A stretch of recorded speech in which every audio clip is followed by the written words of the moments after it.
Hi, Michelle. Michelle, how are you doing? Good. How are you? Oh, I'm sucky. Okay.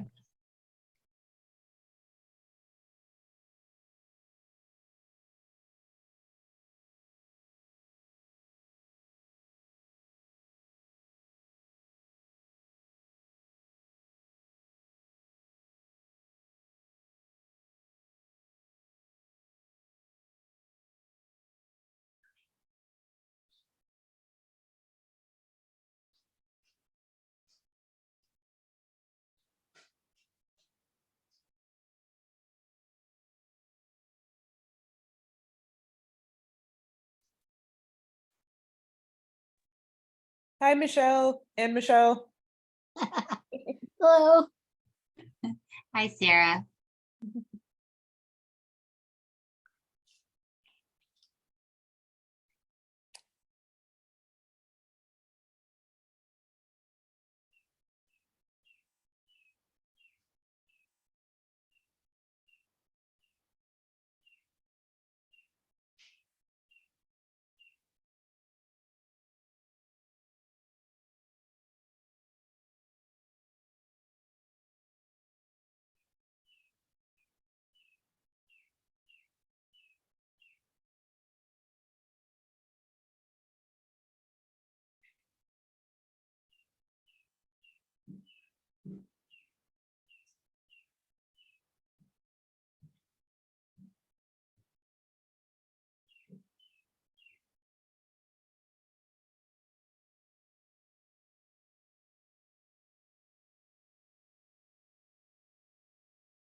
Test.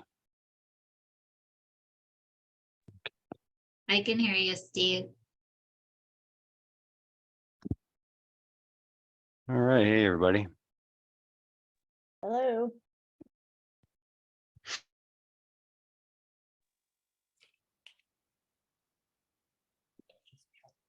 Hello. 172.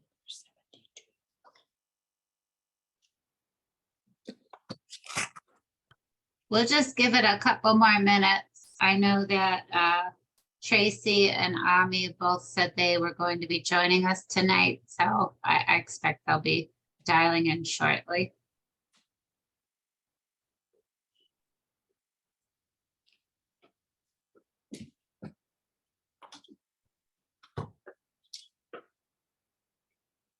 I am a minute late. I was switching from one Zoom to another. We got Michelle. Okay. Tracy here yet? Hi, Ami. No, Tracy hasn't dialed in yet. We expect her any minute. Okay. I'm gonna adjust my lights real quick because they just at 7 o'clock they turned dark. Okay, no problem.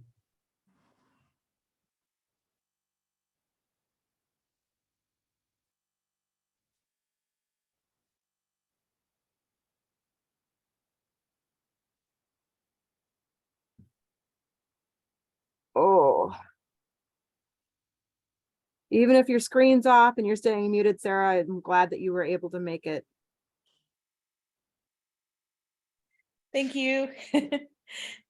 I'm glad to be here too. I'm hooked up to my ice machine, so I've got my my screen off and kind of worn out for the day, but I'm here. Been worrying about you.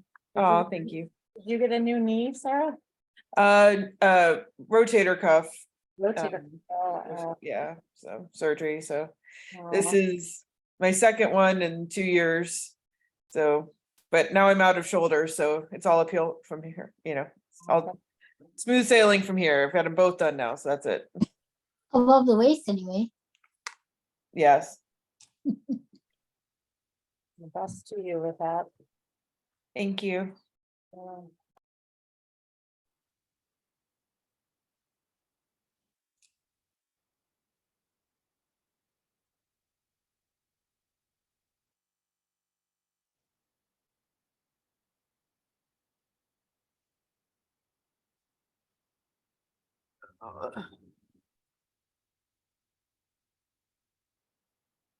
If I'm making all kinds of grumpy faces, it's just, I am really overstimulated.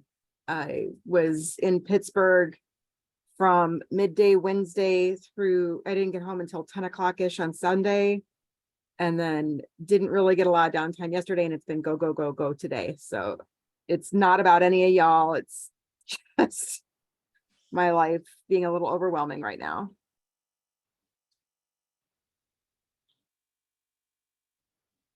Was in my conflict resolution capstone meetup before coming in here.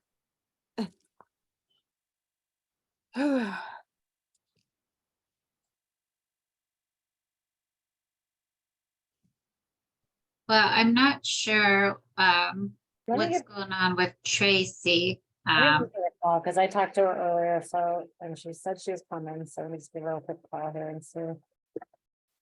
Okay, great. Mhm. Thank you for doing that. Sure. What's the number?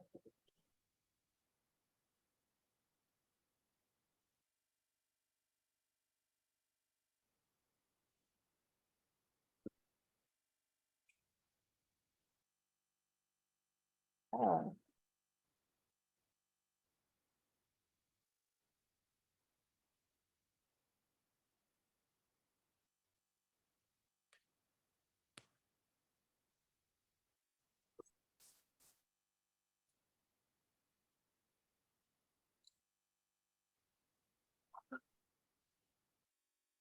It's unlike Tracy to be late. She usually beats me here.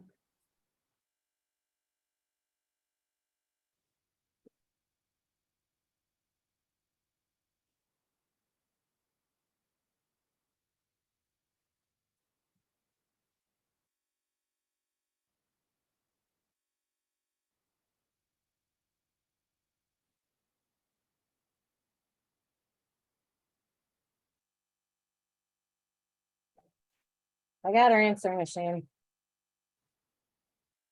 All right, well, in the interest of time, I would say, why don't we go ahead? And we can, Ami, would you like to call the meeting to order? Yep. Call the meeting. Ugh, I'm trying to pull up the agenda on my phone. Sorry. That's all right. The first item on your agenda is to call the meeting to order. And in the wrong email address. And here, that's my ministry one. She's getting on now. I just got a message. Oh, good.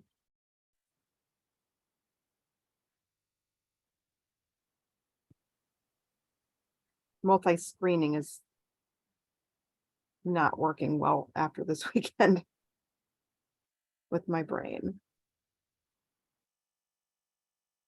If she's coming in now, then let's wait another minute for roll call, which is the second item on the agenda. Got it on my phone now. Yes, for the roll call, I do mark down people as they come in. We do have that recorded with the Zoom. So roll call is recorded. It looks like we have all members currently except for Tom McGraw and Tracy. I don't know if Tom will be here with the baby and things going on with his mom, so I haven't talked to him lately. We have our quorum, so we can proceed, and Tom will, of course, be able to watch the recorded meeting, so he can catch up when he is up late one night with the baby. He can watch us, so. Definitely helps with insomnia. Love you, Tom. Yeah, I'm here, sorry. Hey, Tracy. Hi, Tracy.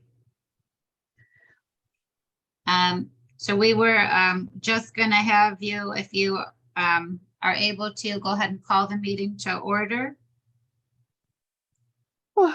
Yes, I was hoping that you guys would have already done that, but I would be happy to go ahead and call the meeting to order. I apologize for my tardiness. Thank you. And I've recorded the roll call. The next item on the agenda is the review and approval of the minutes from the May 23rd, 2023 meeting. Yeah, Michelle, on number 6, I just saw a typo. There's actually a G after notifying. Other than that, I didn't really notice anything else. Okay, I can correct that typo. All right, well, does anybody else have anything else on the minutes that they needed to have corrected? I haven't actually had a chance to read them yet since they just came in yesterday. And Okay, then we should put the minutes approval to next month then. yeah, that would be really helpful because I'm not visually tracking well enough to read them fast today. Is there a motion to defer the approval of the meeting minutes from May? Motion. Yes, please. I didn't make the motion. I'm sorry. Oh, We yes, need I a- would like to make a motion for that. Do we have a second? second, Yeah, I Michelle? don't know that we need to vote on that, but yeah, if you can't review the minutes with ample time, then we would just, put it to next month if everybody agrees. So if we could vote on the motion on the table to defer the approval of the meeting minutes. I see 2 votes.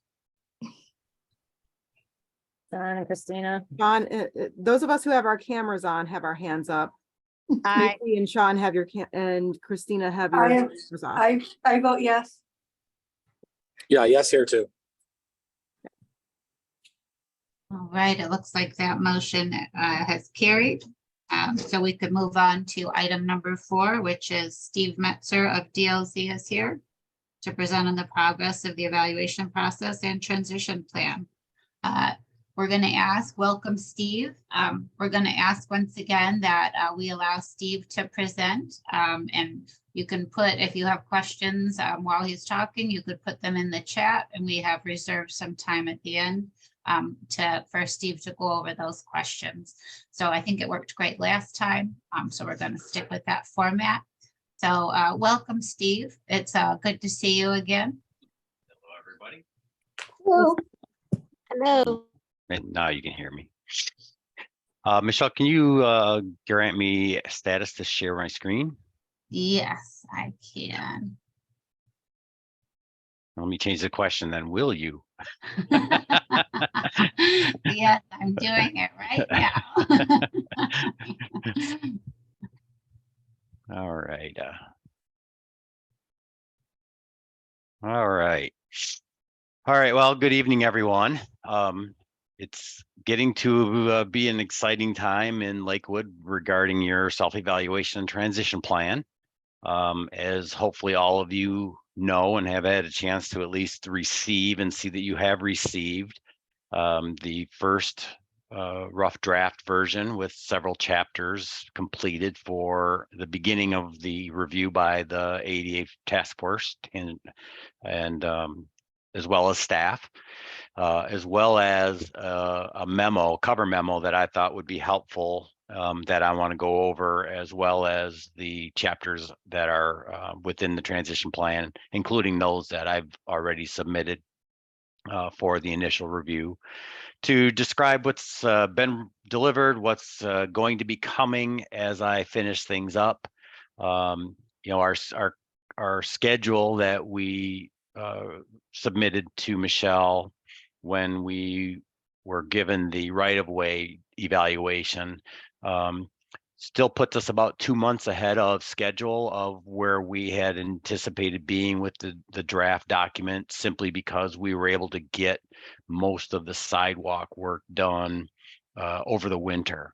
And that was very, very helpful in getting us ahead of time. And I probably, as I sometimes do, got ahead of myself and overestimated my ability to get to specific projects, not realizing 50 other things come up, as I know all of you can relate to. I thought that in light of the detail of the review and some of the, especially the policies and program reviews that go into chapter 2, I thought it would be useful in discussing with Michelle when I was down there a couple of weeks ago doing some training for city staff to deliver as I get sections done. And that will accomplish a couple of different things, in my opinion. And hopefully you all agree. First, it's not going to give you a 500 or 600 page document to review all at the same time. It will allow you to focus on the specific chapters as they're delivered with specific topics. And I think that will be very, very helpful in allowing you to focus on those things. And I think one of the most difficult things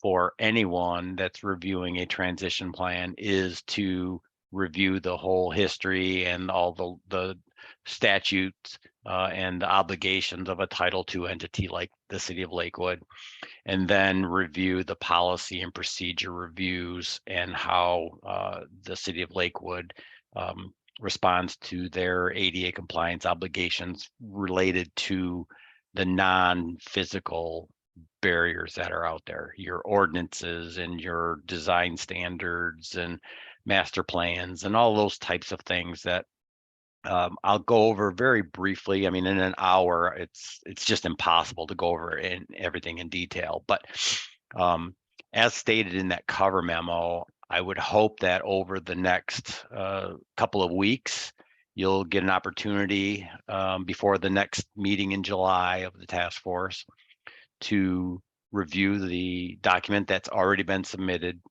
as well as any subsequent chapters. And I believe that the next chapter that should be coming maybe middle of next week will be sidewalks. And then that'll be followed by the on-street parking and pedestrian signals. And then the last chapter will be curb ramps for your physical barriers that are out there. The last significant chapter of the document is your chapter 6, which is the transition plan, which basically takes in all of the structural and other barriers that we've identified and puts price tags to them and puts a timeline and several other things. And I really can't pull that together until I have the other chapters totally done. And I'm well on my way to all those other chapters, 3, 4, and 5 with the right of way. but just not to the point where I can deliver it. And I didn't want to give you half of chapter 6, which had your buildings and parks. Simply because, I mean, they are what they are. They're structural barriers that don't meet the ADA standards. So, so the office memo that I submitted is trying to describe what I would anticipate the process to be. I think it would be much more productive if, as the task force members and anyone else that would review it, Michelle, internally, has comments or questions, that they could formulate those in writing and submit those in advance of a task force meeting, if at all possible. That would allow me opportunity to review those questions and comments, and I can get back directly with the person if it's a simple clarification or a question about what are they reviewing here. But it will also allow me at the next task force meeting to kind of elaborate a little bit on what some of the comments are and get some input as to how we address some of the comments and questions on chapters 1, 2, and really it's just chapters 1 and 2. The other chapters are that I submitted were just clarifications of additional guidance and the little ADA toolbox that we like to provide all of our clients with sources and resources and definitions. So, but chapter 2 is a very important chapter, and the limitation on any consultant in reviewing a city's policies, services, activities, and programs is knowing that they exist, for one thing. We submitted a number of questionnaires to Michelle, and she distributed them to department heads for review and submittal of information relative to specific programs that they have within their departments, what policies they might have, and all the other things that we would typically review. And we got a mountain of information. We reviewed all of it, or I should say I reviewed all of it. Some of it was basically irrelevant. Some of it was fully compliant, in my opinion, and didn't warrant any additional discussion other than mentioning it. And there were others that needed, in our opinion, some things to consider for improvements. And you will see as you go through chapter 2, those findings and recommendations. The findings are the things that we found and identified, and some of them may just be simply saying, hey, the city has an ADA task force, the city has an ADA coordinator. Many communities don't have an ADA task force or similar type of entity, and we usually recommend that they do have one, either during the ADA transition plan process or afterwards.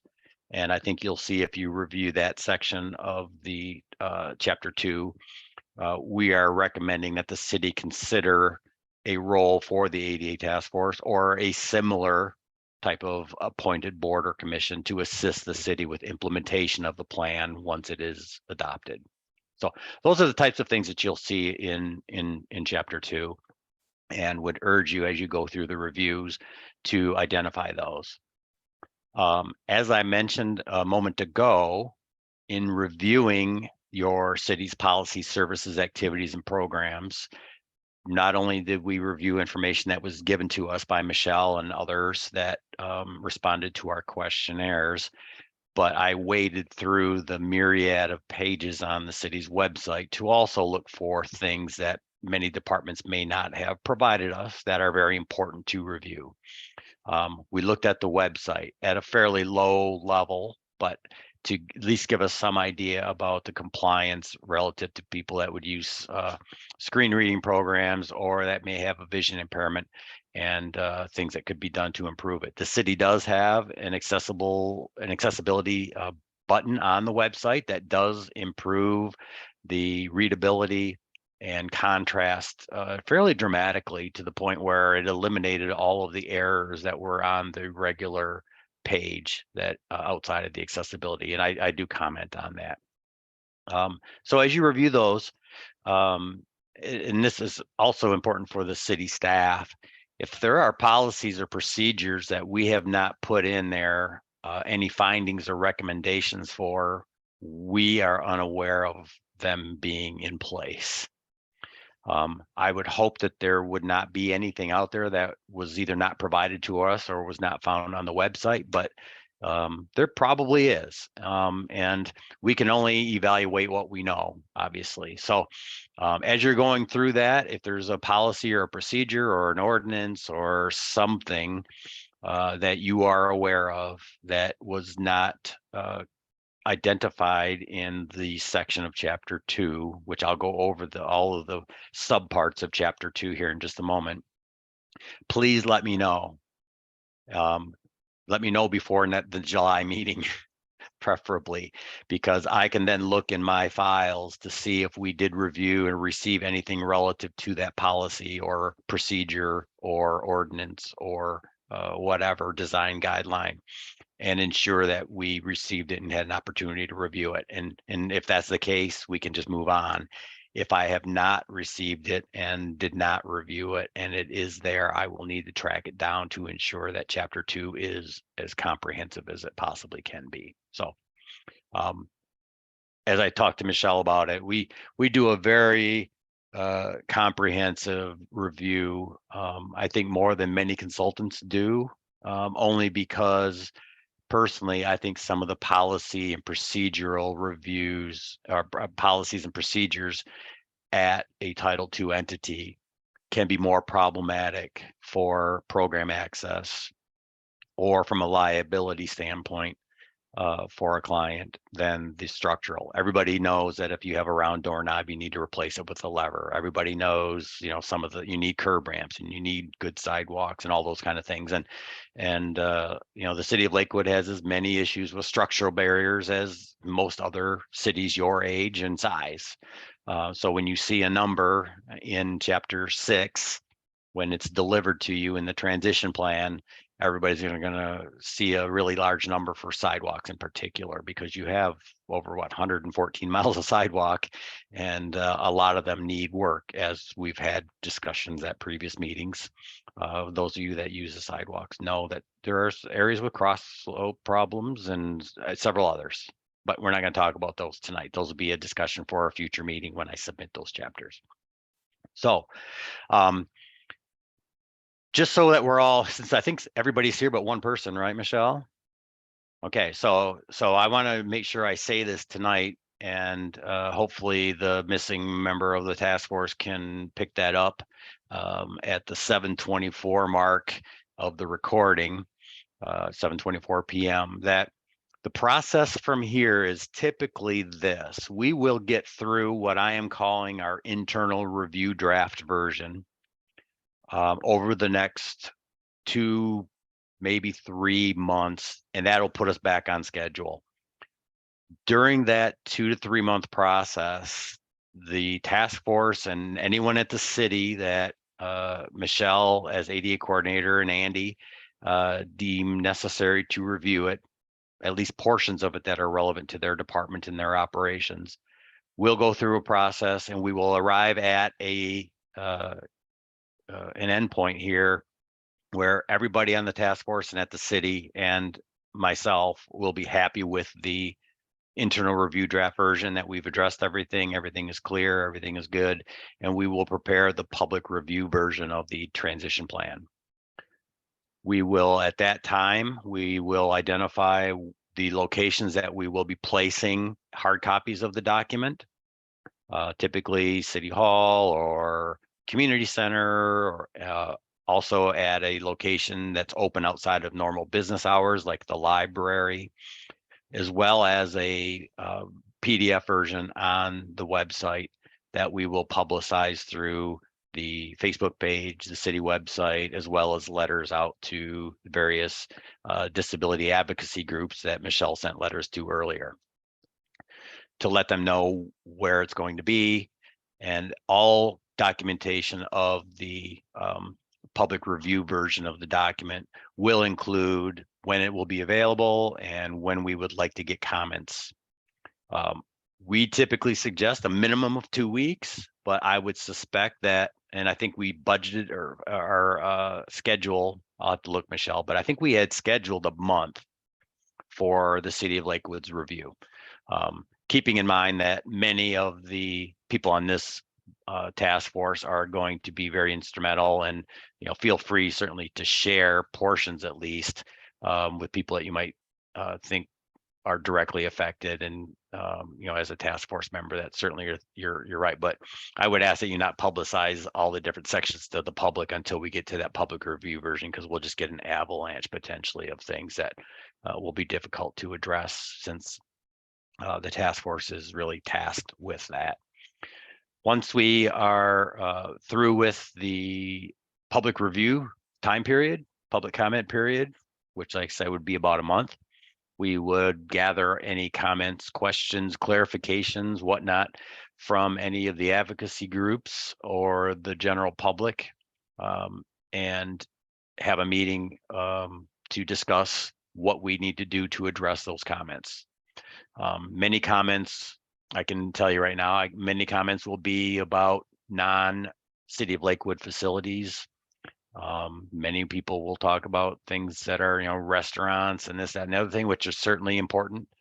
And we have, discussed that internally. And then when I was there 2 weeks ago, we actually went to some of the outdoor dinings and looked at some of the issues that are out there, and made some recommendations as part of our training for what key things to look at when they're looking at applications for the seasonal outdoor dining and other types of things. So the public comment period then would, like I said, would be over. We'd be looking to see what we need to do, and we would ultimately get to a point where this task force and everyone at the city is convinced that we have adequately addressed all the public comments, and we would prepare the final transition plan for adoption or acceptance, or however the city is going to acknowledge the completion of the project and the beginning of your implementation phase.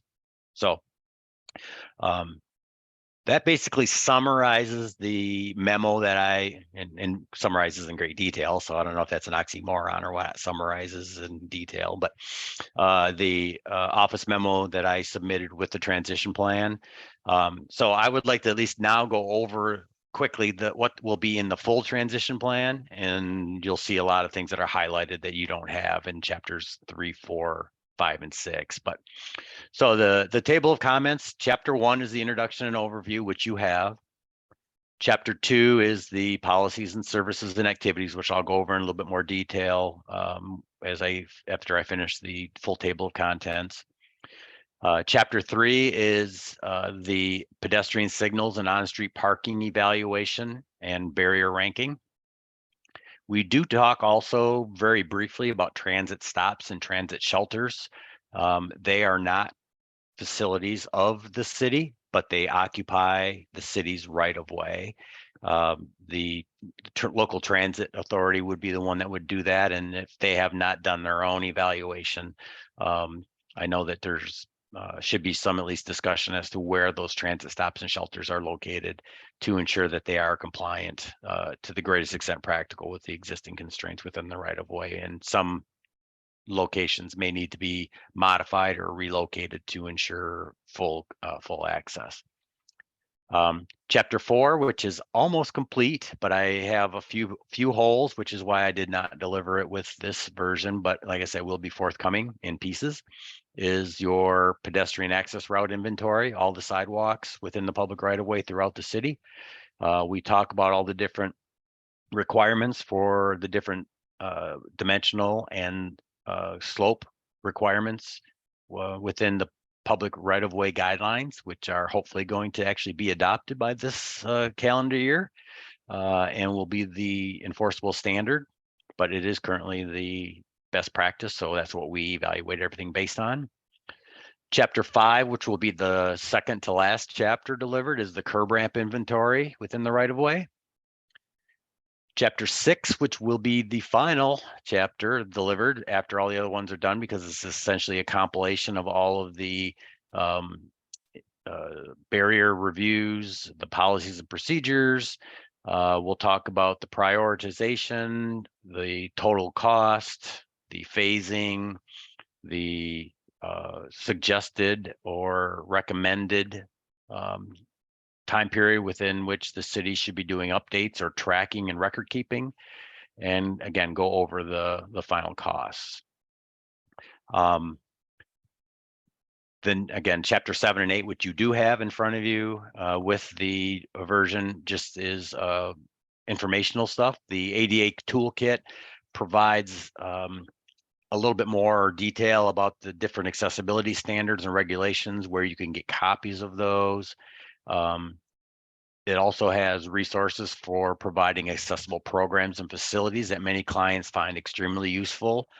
We have locations locally and regionally for sign language interpreters, for video remote interpretation, for any number of things that if the city received an accommodation request for a public meeting, we would direct you to that and make sure that you're able to accommodate that request in a fairly prompt manner.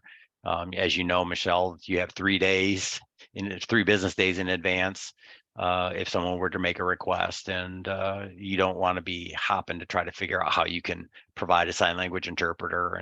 And as you read through chapter 2, which I'm going to jump over here in just a second, you'll see that many of the suggestions that we have would be to have 1 or 2 firms or individuals under contract on an as-needed basis to provide that. So you can simply call them if you receive a request for accommodation and have someone already under contract to provide that service, which the city is required to pay for. So having that resource in chapter 7 is very, very useful. And then there's some other things like disability etiquette and recommended trainings and what's out there for everything else, and then a number of technical resources. So with that, I am going to look back at the chat, and Michelle, you might need to jump on here for me with me, but Ami's asking if we can send the document out via email. And I thought that we had sent that out. Yes, we did. If you go down further in the chat, it looks like it's a request for a specific sort of document. It was provided in a link in the email. Okay, all right. Chris pointed to where I missed it. Okay, and It just, right. it didn't catch my visual attention the way it was shared in the email. No problem. We have limits on the size of a document we can send in the city. So we have to link, and we often. Okay. This is really hard to read on a mobile device, which is why I'm suggesting when we do submit it send it out for public comment, don't just make a PDF. Please make an EPUB, which is a mobile friendly format that's been in existence for more than 20 years. Bookshare, that is the primary format, bookshare.org.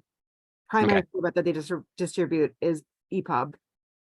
All right, I can, I'll touch base with you, Ami, as to how to make that. I'm sure it won't be that difficult. Yep, I have software to do it better than you can export from Google Docs as it. If you can upload it as a Google Doc, it'll preserve all your formatting that way. Okay, yeah. Well, and honestly, formatting is the least of my concern. Making sure that it, the reading order and all that stuff is right. And in the final document for the public, I do go through a very thorough review, which this version doesn't have on me. I will admit this version is probably not very user friendly. So if you need it converted, let me know and I can get you what you need.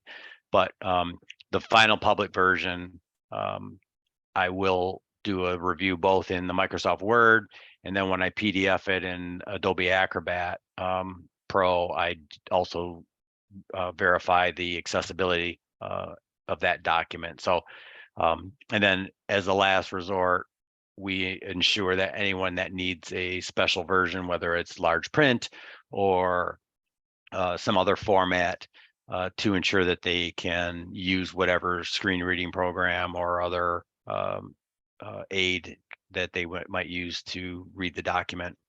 We'll work with those individuals and provide them whatever accommodation we can and need to do. So we will certainly make sure anyone that wants to read the document is able to do so.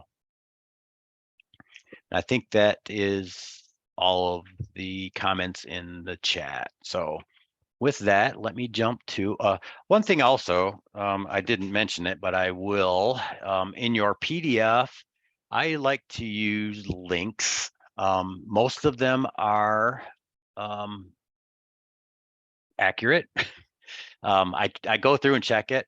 I would like to see a law passed that a governmental agency cannot simply change a web address because they want to change a web address. I had to go through this document 2 years ago, and I literally had to update every link because they changed something in it. But in all the documents, there should be a link that if you click on it, it should come up correctly. So there's the Americans with Disabilities Act, and you can click on it and it'll give you all the text of the Americans with Disabilities Act, which I don't know why anybody would read through that, but hey. So both the PDF and the Word version have links throughout the document, including the table of contents. So in the table of contents, if we're going to go to chapter 2, I should be able to come in here and go right to chapter 2. So the document that you have, the self-evaluation of city policies, and I've got about 23 minutes. I'm going to try to take about 10 to go over the different parts of chapter 2 and then open it up to questions and discussion, Michelle, if that works. All right. So that'll give us roughly 15 minutes for that. And hopefully we can get all the discussion there. So in chapter 2, the first thing we talk about in section 2.1 is the memo that we sent out so that people have a good understanding that, hey, this is how we try to assess the what city services, programs, and activities are out there and what policies might be there. We will put a copy of the questionnaire, a blank questionnaire in Appendix C in the document. I did not submit any appendices as part of this deliverable yet, simply because they're just quite voluminous, so voluminous, or however you want to say it. But you will get those as the full document comes in. And again, as if we review it as a task force and individuals on the task force, as you get them, when you get the whole pile of the public review version at the end with all of the appendices, it'll just be kind of a re-review of things you've already seen for the most part. Section 2.2 is the overall finding, and this is all of the different sections that we look at for all the different departments with public meetings and any grievance or complaint procedures and customer service and whatnot. So chapter 2.3 is the first one, which is public information. What has the city done to let the public know about their ADA compliance obligations, as well as their ADA compliance attempts, and things like making sure that you have all the appropriate postings for employees as well as the public in your buildings. We talk in this section about, again, the findings that you have an ADA task force and several other things. And I also at this point have a number of questions or clarifications, and this is the first one is, Michelle, I don't know that the city, I could not find it and I did not receive it, that the city has published an ADA notice of non-discrimination. If you have, please send it to me and let me know the date and I will change that. If you have not, there is a standard ADA notice of non-discrimination that the Department of Justice recommends you do adopt. And that would be one of the things that the city would do. Chapter 2.4 is designation of an ADA coordinator, and Michelle Nocta is the city's ADA coordinator. There are some inconsistencies in some areas where both Michelle and Andrew Fleck are listed as ADA coordinator on one of the web pages. Those are things that, again, we found that out, and we're suggesting that everything should be identified to a single ADA coordinator. The ADA statute and discussions at most of the trainings and presentations at the ADA National Symposium strongly suggest that you have a single ADA coordinator with liaisons in other departments, so that one person is responsible for keeping track of everything. Some communities have tried to go with every department having their own, especially if they're fairly large. and that doesn't always work. But so we have all that in there. The grievance procedure, the city has adopted an ADA grievance procedure. We have the location where it can be found on the website.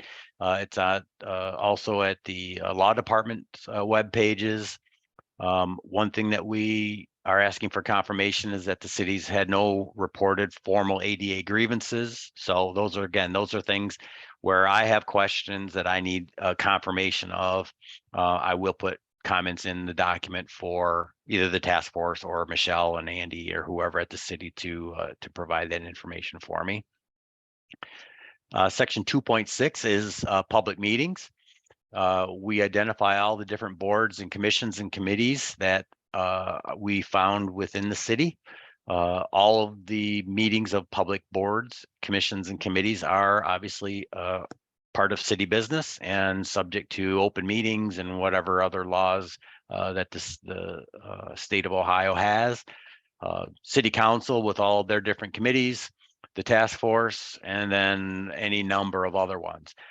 We do try to, if we're able to, find for sure, identify, such as with the ADA task force, that they meet at 7 p.m. on the 4th Tuesday of each month via Zoom, and go through that process.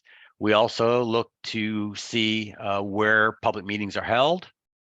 Typically, obviously, most meetings, I think, for the city are held at the auditorium on the upper floor of the city hall, but there are other locations that were identified, like libraries and sometimes schools and the women's pavilion at Lakewood Park. And we also have a number of questions in here that I've asked for Michelle regarding assistive listening systems and devices and all that other stuff. So those are all important things for the city's obligation. The only auxiliary aid that is required to be provided and present without an accommodation request is an assistive listening device in all areas of assembly, such as all courtrooms, and then any other meeting rooms that have audio amplification. So the auditorium, many conference rooms that are larger might have audio amplification with microphones and whatnot. Those are all required to be provided. Any other accommodation that the city would provide would only need to be provided as part of an accommodation request or above and beyond what the minimum requirements are. Another good example that I use is if you shop at a large grocery store, many of them have the electric carts that you can get and ride around to do your grocery shopping. Those are not a requirement. Those are provided in addition to the obligation of Walmart or Meijer or Sam's Club or whoever, wherever you go to get those. Those are not a requirement. Just like no one is required to provide you with a hearing aid or a wheelchair or anything like that. Those types of auxiliary aids are typically provided by individuals themselves. So there's a number of questions in there, as well as links to agendas and minutes and all the different things we look at there. I don't want to spoil your excitement of reviewing chapter 2, so I'm not going to give you too much detail. Section 2.7 is accommodations to access program services and activities. And you can see in the introductory chapter that ADA prohibits public entities from excluding persons with disabilities. That's obviously one of the tenets of the Americans with Disabilities Act, and that you can't adopt any policies that are discriminatory. So we look for a wide variety of practices and policies that are out there. We look at some of the operations of how the different departments might interact with someone that needs specific accommodations. Human Services, for example, provides the 18 passenger buses with ramps that they use to transport persons in wheelchairs to Cove Community Center. Any number of things. Again, I don't want to be too much of a spoiler.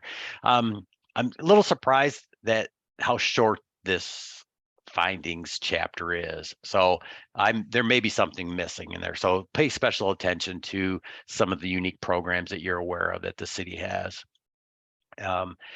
2.8 is special events and private events on city property. City typically will rent out things like the women's auditorium or the women's club pavilion, sometimes picnic pavilions, sometimes meeting rooms, conference rooms, any number of things. So we look at a wide variety of things in there. Any ordinances, design standards, and other documents. And I'm asking here to have the building department confirm that those are the building codes that you utilize, Michelle, and that should be a pretty easy thing for them to look at. But other things like your code of ordinances, we identify specific things that the city has adopted that are directly related to people with disabilities or might impact people with disabilities in particular, and make recommendations for improvement. You can see this is a pretty long chapter or section. The findings are almost 3 pages, and the recommendations are over 2 pages. So there's quite oftentimes things that we think you could do better or should at least consider adopting or modifying. And again, I don't want to go through it. Many of the things that we recommend are consistent with federal policy for things like service animal policies. The city should have a formal service animal policy throughout the city that all departments would know. Similar to your other power-driven mobility devices, OPDMDs. Many communities have ordinances that outlaw golf carts or other motorized devices that a person with a disability may be using as a mobility device other than a wheelchair. Many people have a very narrow focus that if you're disabled and you can't walk, you use a wheelchair only. And there are wheelchairs, there are carts, there are golf carts. There are any number of things that many ordinances that, especially if they haven't been adopted or modified lately, don't follow the federal policy. So I have that in there. And then probably one that is going to get a lot of interest in the law, legal side with police departments that we discussed, and I learned quite a bit at the ADA symposium this year in Kansas City, is police department procedures and policies for arresting and transporting people that have mobility devices that are driving, people that have service animals and how they treat them, and their service animals. Do they separate them? Do they keep them together? What would cause them to separate it? Policies and procedures as to how they would make a determination that someone may use a device or other disability-related item as a weapon. There was a specific case that they talked about at the training session at the symposium about someone that used a prosthetic arm as a weapon, and they had to remove that from the person that was in a holding cell because they couldn't go into the holding cell to process that individual. So there's a number of processes and procedures that we've talked about in there that I think many of you will find interesting. And then the last several here are not nearly as much. Contracted services and contractors, 2.10, 2.11, customer service satisfaction and input. Typically we recommend that you do intermittent or annual, especially with the way that you can do outreach through the web or customer satisfaction or whatever, just to ensure that you are meeting the needs of the disabled community in Lakewood, and also find out what other concerns that they may have. And we already know that there are some of them. You've addressed some of them by outlawing the carts now, or the scooters. So I think that'll certainly help. 212 is equally effective communication. And again, here we talk about any use of transcription services, assistive listening devices, assistive listening systems, and the recommended actions. We talk about interpreter services, whether or not the city has a active contract, which Human Services Department does have a contract in place for interpreters. And we recommend that be in place for all city departments and be usable and people know, as well as the police department. Any telecommunication devices for the deaf, TDDs, which are slowly but surely phasing out, just like TTYs, which used to be the primary means of communication for telephones. The technology is advancing faster than we can keep up. But number of good things in there, and I don't talk just about TDDs, but talk about a number of things like Ohio Relay and some other things for people with hearing impairments to communicate. We do talk about the website. I look at some of the specific things. I do a report here. You can see this on the screen. The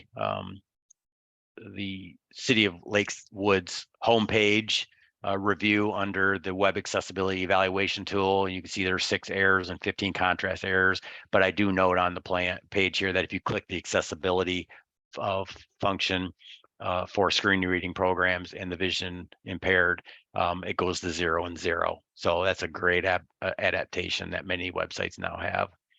We talk about alternative communication formats, fees and surcharges, information and signage, staff training that's already been taken, as well as what we would recommend and that you consider for city staff, as well as a number of good resources for that training, and even just to provide to employees for things like disability etiquette and whatnot. Emergency evacuation procedures. This usually is more relevant for counties that have an emergency management agency, but the city does interact and participate in the Cuyahoga County Office of Emergency Management. So we do talk a little bit about that.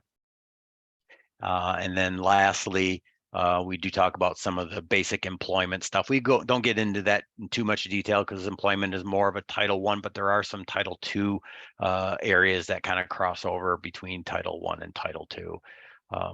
So that's what you will read in the Chapter 2. Hopefully you will enjoy it. And then the last 2 parts, 219 and 220, are just kind of talk about, hey, this is what the city has for facilities. So with that, I am done. I took a little bit longer, as I tend to be a little long-winded, as most of you already know. And hope you don't mind, but we still have 7 minutes. And we could even go a couple minutes over because we didn't start till after 7. So with that, Michelle, I'll throw it back to you, or Tracy. I do see a chat here. My brother, typo. I'll check if there's any typos. Just let me send those to me. I'll look. There could very easily be. And yeah, and then Tracy's saying that we should have a policy of non-discrimination before the plan is final. And if you do, I mean, we've kind of got this as a moving target to a certain extent. There's already, and hopefully, Michelle, any errors that I've made where you've already done things, and the city has done a number of things already since I've been doing the policy review. So I could very easily have been looking at an old policy or something old and something new has been adopted. I know many of the barriers that we identified at either facilities or parks, the city's been very active in eliminating barriers as well. Some of the barriers at Lakewood Park Pool, you got a whole new facility there, right? And they're working on parking.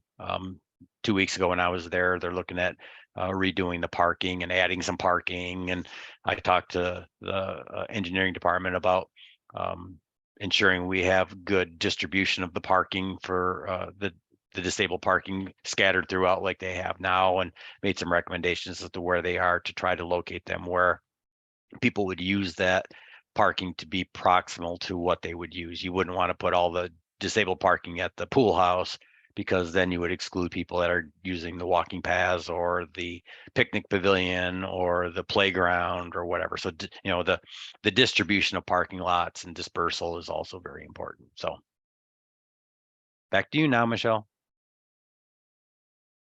Or Tracy. Thanks, Steve. Yeah, I don't see any more questions in the chat. As far as the policy of non-discrimination, I will look into that for you. Andy and I will look into that, as well as going through what you've given us and looking at all those comments. It looks like I'll be reaching out to different department heads to get confirmation on various things. Yeah, and I think most of them are fairly easy, quick, yes, we have it, or no, we don't. And if it's yes, we have it, then I might need a little more information, like how many devices do you have and whatnot. So hopefully the task force sees the amount of effort and work that we are putting into all of our plans. If you've looked at any of the previous plans we've done throughout the country, we continue to try to add more policy reviews and recommendations. One of the clients that I'm currently doing, I think many of you know, I'm the consultant also for the city of Dayton.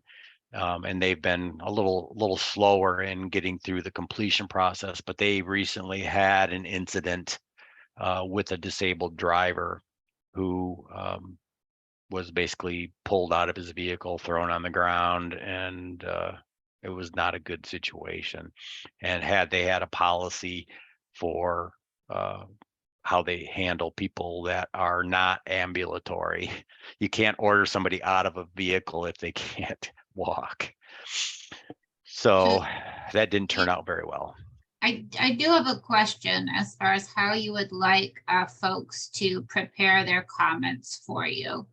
Does it matter to you if people use different styles? Would you like them to, say, annotate a document? I know you can, take the PDF, pop it into Word and comment at will if you don't have Adobe. Some people might use Adobe. Does it matter to you how the comments are prepared by each reviewer? Not really. I mean, if everyone had a version of Microsoft Word and we could use track changes, but that gets pretty cumbersome having 20 track changes. So what I think I will probably do, and what I've done in the past if I've gotten a large number of individuals providing comments, is I will go through my draft version of the internal review transition plan and insert the comment that whoever provides it, and note who provides that comment, so that when we get to the meeting where we're going to discuss comments and how we're going to address them, we can get a consensus, especially if we have more than one person making a comment about a specific section. We can say, hey, Michelle said this, and Ami said this, and Chris said this. How do we want to, because sometimes it just may be semantics. But we certainly want to make it factual. And if it just comes down to semantics, I'm going to kind of do a hands off and let the task force decide, because it is your document that we are preparing for you. But if there are some things that we can do to make it read better or more clear, I do a readability scale, and most of these are fairly readable. But there are always going to be ways that we can improve it. So I'm not opposed to scaling it back for readability if we have to get it down. But it is a technical document, so there's a limit to what we can do too far. We can go too far the other way too. Right. And do you want folks to send their comments to me and I'll put them in Dropbox or something for you Yeah, to access? Okay. Yeah, please. Yeah. And like I said, if someone has a specific question about something and you want to reach out to me and copy Michelle, please do that. Don't send me the comment. Just send me a question. Hey, what do you mean here? Or do you have something here that then, Michelle and I both know that you've asked that question. But I would ask that everyone prepare their own single document with all of their comments on it and get it to Michelle. And then she will let me know that, hey, so-and-so has submitted their comment, so I can go through the document and make sure that at the meeting in July, we have that. Subsequent to this document, when I deliver the sidewalks section, the sidewalks chapter 4, that will be a totally separate document for you to provide comments on. I'm not going to just insert chapter 4 into this document. So you could have 2 or 3 documents all at the same time, and please provide comments to me in the order that you receive them. So this document that you got Friday or today or whenever you open email is the priority right now. And when I submit the sidewalks one, I will send you a cover memo, just like this one, telling you what's in that and what I would want you to focus on. Because it's very easy to get into the weeds a little bit with structural improvements. And it's just, I mean, that's what it is. I mean, you can't argue that 50% of the sidewalks are not compliant or whatever it is. And actually Lakewood is much better than many communities. Steve, it looks like Ami has a question. We Okay. can't hear you, Ami. You're still muted. I thought that I could hold down the space bar and it would do it. And it didn't. Would it help your process if if you send me the Word document, I can make a conversion into, or even just share it to me. I do have access to a full Word through my Tri-C account. I can convert it into an EPUB for you so that that's off your workload. Because that would really help my processing. Reading it from my phone, trying to convert the PDF into mobile friendly is really, it's screwing up the formatting and putting in weird line breaks, Mhm. making it really hard for me to process it. Yeah. Well, are you going to be using your phone to read the entire Yeah. document? Yeah, that's my primary. I read my textbooks for my classes in grad school on my phone. Okay. I will work something out with you and send you the Word version. I will need to go into my document and delete out the chapters that are not ready for you to look at yet, Okay. just so I don't confuse things. Or even just sending chapter by chapter, I can convert them and then we can splice them together later. Or I can help you do the Well, conversion on yeah, that for the no, public too. no, I'll just save a Word version with your name on it and delete everything but chapters 1, 2, 7, and 8. And then I'll send the chapters as I get them for you. It's Awesome easy sauce. to do. All right, so I've got your email. I'll send that out probably tomorrow. I'm actually really on vacation today. Not really vacation though, because I'm moving and we just moved into our new house. My wife is a pastor, as many of you know, and she got assigned to a new church. So tonight is our first new night in our new home for who knows how long. But so yeah, I have quite a collection of boxes. I did get my desk all assembled today in plenty of time for this meeting, so I'm happy with that. Congratulations to your wife. Thank you. I think. Thank you. Thank you for the presentation. And I again apologize for my tardiness, and we are out of time, but if anybody does have any more questions, you could send it via email to Steve, or Yep. you could ask him right now in the chat, and then I'll have note of it. But I would like to call a motion to Adjourn. call the meeting to close. Yes. Second. Motion, second, whichever. Okay, great. Chris, and does anybody second the motion? Yes. Chris Curley. Chris had her hand up. Okay. So You did. all in favor? Aye. Aye. Okay, great. Aye. Thank you. Evan. Aye. Michelle, you're muted and I didn't see a hand move. Are you okay over there? I think we may have put Michelle to sleep. Uh-oh. That wouldn't be my first time. You must have a very soothing voice, Steve. Yeah, I think so a little bit. My grandchildren love it. So so as we exit out of this, I would just say, don't be afraid of sending me questions or comments. If anyone crosses a line that I think gets too deep into the woods, I will not hesitate to let you know that we need to bring that to the entire group or something. So don't be afraid of asking questions.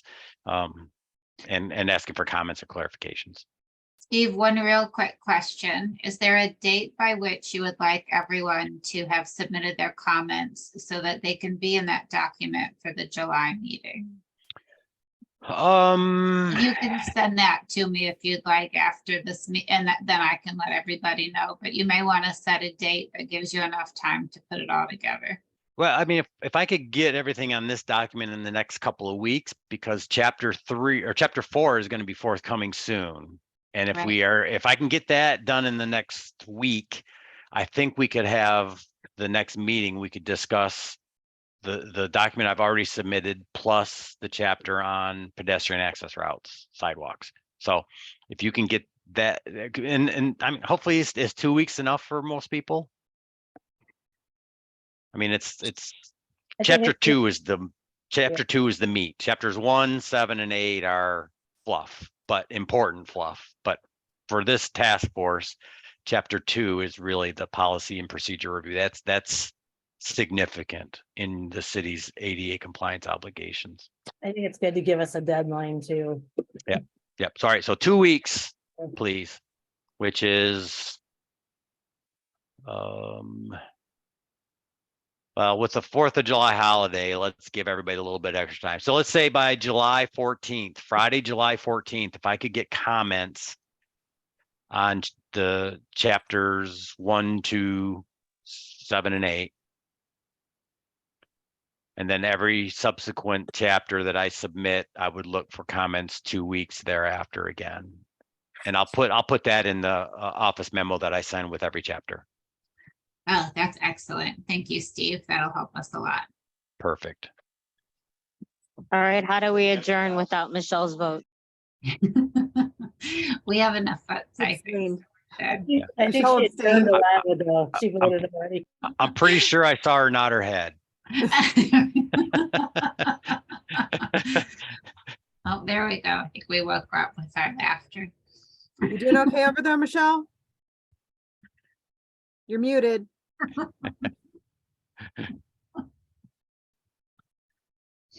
All right, everyone. Have a good night and we'll see you soon and I'll be hearing from you sooner. So take care, everyone. Thank you very much, Stephen. Thank you, everyone. Good night. Bye.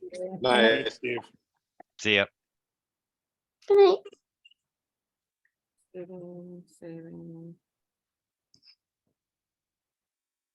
Andy, if you could just stay on for a minute. I have a couple of things I want to chat with you real quick. Bye, little ones.